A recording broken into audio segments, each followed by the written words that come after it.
Jeudi 7 avril, bonsoir à tous, vous êtes les bienvenus dans votre journal. Pour lutter contre la cherté de la vie, le gouvernement offre du matériel et des intrants aux productrices en vue d'augmenter la production. Le Premier ministre Patrick Achi a procédé à la remise du matériel d'une valeur de 400 millions de francs CFA aux productrices de la Marawi. La session 2022 des concours administratifs de la fonction publique et ceux de l'ENA est ouverte depuis ce matin. Vous aurez les informations sur les dispositions nouvelles pour l'accès à un emploi administratif en Côte d'Ivoire dans ce journal. Et puis c'est désormais officiel, Yacine Idriss Diallo est candidat à la présidence de la FIF. Il a dévoilé ses ambitions ainsi que la liste de son équipe aujourd'hui face à la presse après avoir expliqué son parcours dans le football ivoirien. Ce journal s'ouvre dans la Marawi avec cet important appui du gouvernement aux productrices. 19 coopératives du vivrier ont reçu du matériel et des intrants d'une valeur de 400 millions de francs CFA. La remise a été suivie du lancement de la caravane du convoyage du vivrier à destination des marchés d'Abidjan et autres contrées du pays. Le Premier ministre Patrick Achi a ainsi donné le top départ du programme gouvernemental à travers ces deux activités. Témédonji, Aruna Zeba. Espace Tchanchan de Boisflé, chef-lieu de région de la Marawi. À l'honneur, les productrices du vivrier. Elles y communient avec leur hôte de marque. Le Premier ministre Patrick Achi venu donner le top départ d'un programme gouvernemental en deux tableaux. Le premier, le lancement de la caravane de convoyage du vivrier à destination des marchés d'Abidjan et autres contrées du pays. À peine lancé, le chef du gouvernement fait des précisions sur ce tout premier convoi de vivriers. Il y aura des caravanes similaires à celle-là dans toute la Côte d'Ivoire et pour envoyer des produits sur les marchés afin qu'il n'y ait pas de pénurie et afin que ces produits arrivent sur les marchés à des prix abordables. Deuxième tableau, la remise des matériels et intrants en appui aux 19 coopératives du vivrier. D'un coût total de 400 millions de nos francs, Patrick Achi saisit la tribune pour annoncer la couleur des ambitions du gouvernement. Au cours des prochains mois et des prochaines années à venir, l'objectif du gouvernement est de construire des barrages, des micro-barrages, des barrages plus grands sur l'ensemble des cours d'eau du pays, de mettre en place le développement de fermes semencières, de semences sélectionnées et de plants sélectionnés de toutes les céréales, ainsi que tous les plants des produits vivriers que nous consommons localement. Bien avant, le ministre d'État en charge de l'agriculture révélait que ce programme fait suite aux échanges du Premier ministre avec les opérateurs du vivrier dans le cadre du renforcement de la lutte contre la cherté de la vie. Pour leur part, des bénéficiaires saluaient un acte fort pour la promotion et la rentabilité de leur secteur d'activité. Nous disons que le gouvernement a entendu notre parole, nous a entendu notre cri de cœur et qu'ils veulent vraiment nous accompagner. Le Premier ministre est venu dans notre région, nous en sommes très fiers. Parce que nous avons toujours voulu que les femmes soient vraiment autonomisées, que les femmes se prennent en charge pour que leur production s'achemine facilement au niveau d'Abidjan et sur le territoire national. D'autres zones de production vont recevoir cette caravane dédiée à accroître les productions de vivriers et répondre au jeu de l'offre et de la demande pour des prix du vivrier abordables sur les marchés du pays. La lutte contre la cherté de la vie passe également par l'innovation dans le secteur agricole et le secteur est conscient de cela. Les acteurs viennent de lancer la deuxième édition de la journée de l'innovation agricole durable dénommée Ginov. La promotion de l'innovation est capitale pour aboutir au changement de notre économie agricole, a déclaré le ministre d'État Kobenankwasi Adjumani en charge de l'agriculture et du développement rural qui a présidé cette édition en présence de l'ambassadeur de France en Côte d'Ivoire. Les explications de Mardoché Kwasi et d'Aruna Zeba. La journée de l'innovation durable est la troisième composante du Fonds compétitif pour l'innovation agricole durable, FCIAD, mise en place dans le cadre de la deuxième phase du C2D pour la promotion et la diffusion des innovations aux acteurs des filières agricoles, animales, halieutiques et forestières. Partage d'expériences sur les acquis et présentation du bilan de ce fonds et panel sur le financement de l'innovation agricole en Côte d'Ivoire ont été les activités majeures de cette deuxième édition de la Ginov organisée par le FIRCA. Elle a pour objectif de communiquer à l'ensemble des filières, des institutions, des bénéficiaires et autres parties prenantes les informations sur les activités et les résultats pertinents du FCIAD. Pour la composante 1, 5 appels à projets ont été lancés de 2017 à 2019, à l'issue desquels 317 dossiers d'un montant de 46,5 milliards de francs CFA ont été soumis par 103 structures. Une occasion saisie par les organisateurs de cet événement pour récompenser les lauréats des 4e et 5e éditions du concours de l'innovation agricole CIAD. J'ai mis en place des tasses à auto-impression. La particularité de ces tasses, c'est qu'à l'intérieur de ces tasses, il y a des numéros, des référents des planteurs qui sont à l'intérieur. Donc, quand le planteur enlève sa production, qui sont identifiés et marqués sur le fond des tasses. Voilà. Donc, ça permet aussi de faire la traçabilité et protéger la production du planteur. La Ginov bénéficie du soutien du ministère de l'Agriculture et du Développement rural, qui la considère comme un rendez-vous important qui, pour le ministre d'État Kobenan Kwasi Adjoumani, permet de créer les conditions pour offrir aux populations des ressources alimentaires de qualité à des prix accessibles. De la lutte contre les effets du changement climatique à l'usage du numérique dans les systèmes de production agricole qui fonctionnent pour tous, les innovations se penchent sur les questions qui définissent l'avenir de notre agriculture. Cette journée a été l'occasion pour les agriculteurs, les filières agricoles, les professionnels de la recherche et de la formation et les autorités politiques de s'exprimer et de partager leur vision sur le sujet de l'innovation agricole. Si vous voulez travailler dans l'administration ivoirienne, sachez que la session 2022 des concours administratifs de la fonction publique est ouverte depuis ce matin. Il en est de même pour les concours d'entrée à l'École nationale d'administration ENA. La ministre de la fonction publique et de la modernisation de l'administration, Anne-Désiré Ouloto, a procédé au lancement en présence des partenaires. L'édition précédente a enregistré plus de 120 000 candidats et plus de 603 concours. Le reportage de Pierre Dipomélin. Dès le 11 avril 2022, démarrent les inscriptions au titre des concours d'accès à la fonction publique. La ministre Anne-Désiré Ouloto, en charge de la fonction publique et de la modernisation de l'administration, l'a indiqué au lancement officiel de la session 2022 des concours administratifs d'entrée à l'ENA. Elle a détaillé le chronogramme et placé la session sous le signe de la transparence. L'étape des inscriptions en ligne sur le site du ministère démarre pour les concours d'entrée à l'ENA le 11 avril 2022 pour s'achever le 31 mai 2022.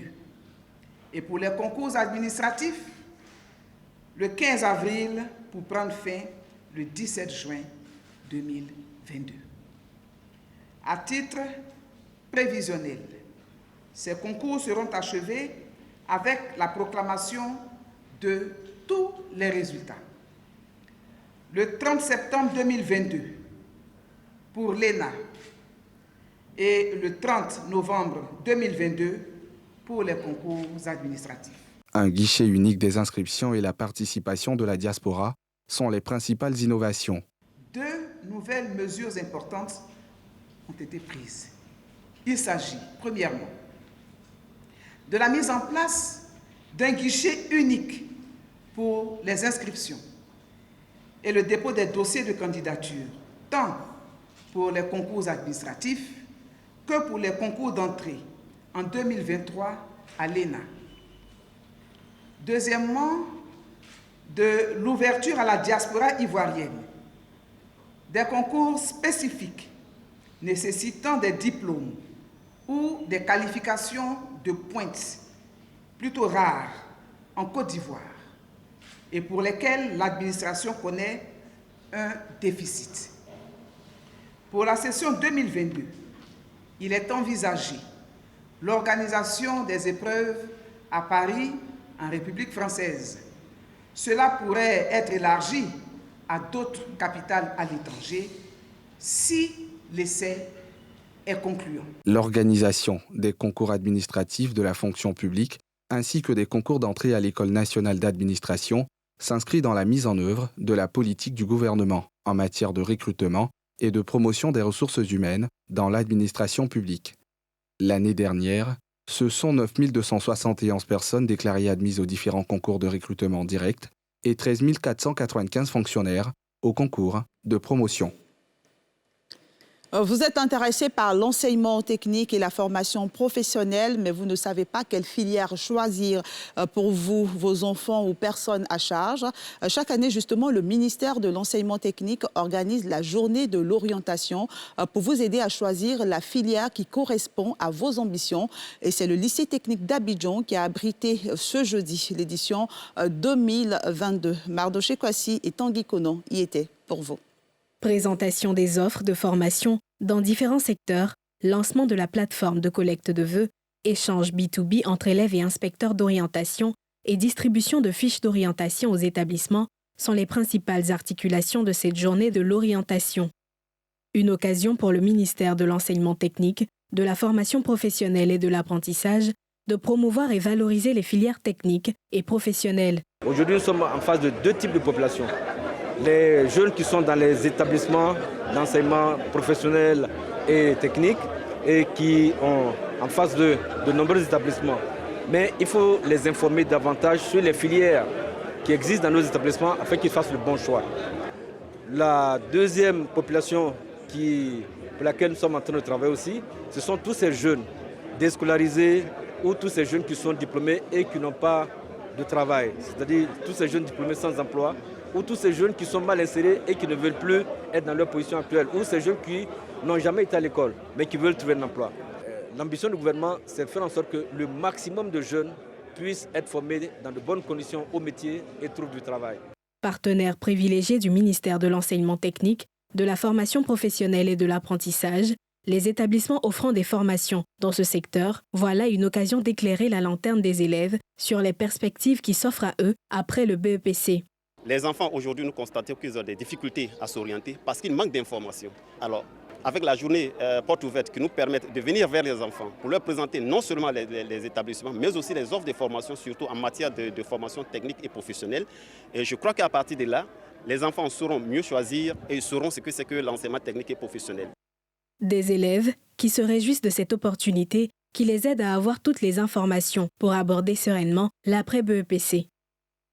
Je suis venue voir dans quelle filière je peux m'orienter. J'ai découvert beaucoup de filières même, techniques, professionnelles. J'espère que je pourrai avoir un établissement où je pourrai m'orienter. Je suis très heureux d'avoir appris plusieurs choses, d'avoir connu les différentes filières pour avoir des diplômes demain. Donc je suis vraiment heureux.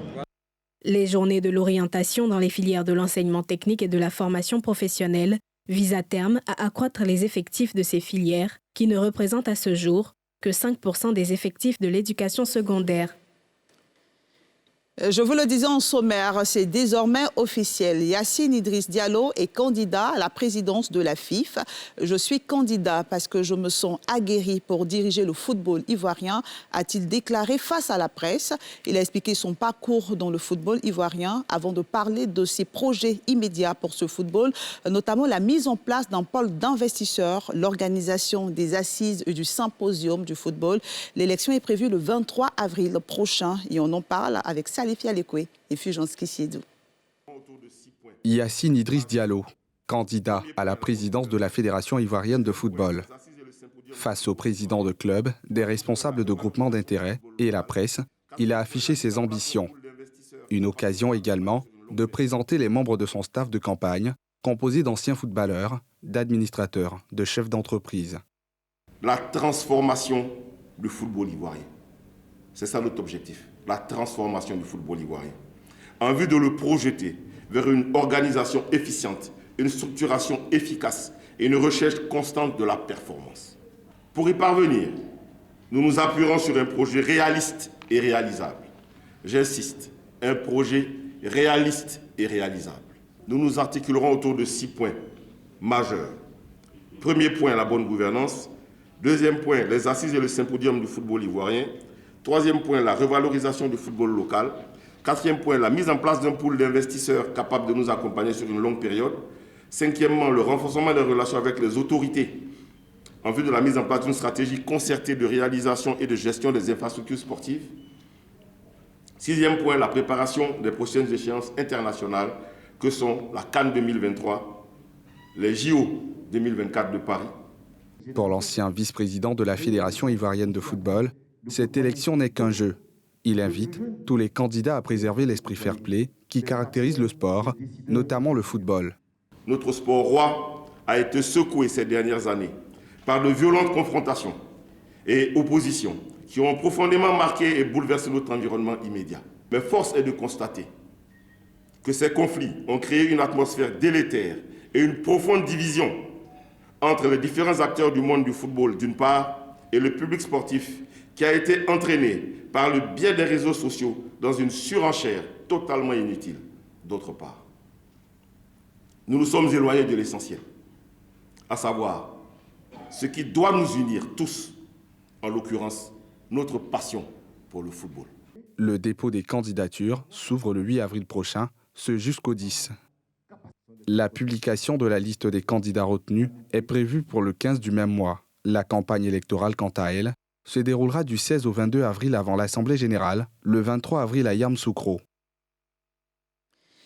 Et c'est sur cette note sportive que prend fin ce journal de la rédaction de NCI. Merci de votre fidélité. Je vous donne rendez-vous demain à 19h50. D'ici là, prenez soin de vous.